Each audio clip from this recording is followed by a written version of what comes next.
It's Brandon, and I'm gonna be telling you what I'm building for the Super Prop Printing Battle.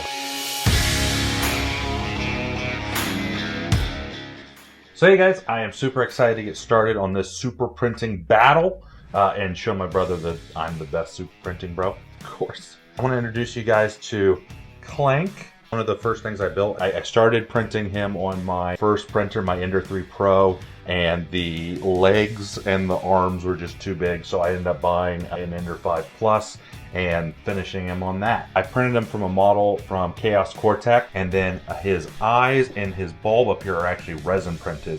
After printing Clank, I always thought it'd be so cool to build the electromagnetic harness that Ratchet uses to carry Clank around.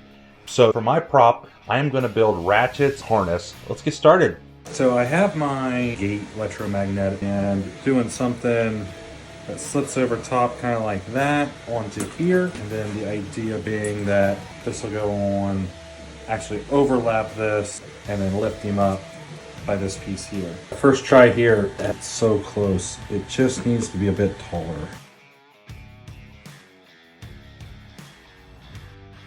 I got a little creative. My batteries weren't nearly enough. I needed more voltage. And so I grabbed one of my DeWalt batteries. It's 12 volt. I'm getting 11.5 out of it. And as you can see, it's real stuck. I don't know exactly how much force, but I'm unable to pull it off.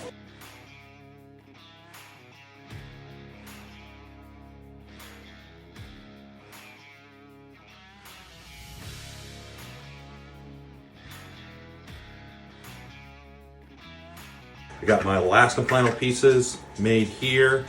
This guy's gonna go right on here. And so able to lift up. So we have our electromagnet, we got our base, our harness runs through there, and then this guy should slip on.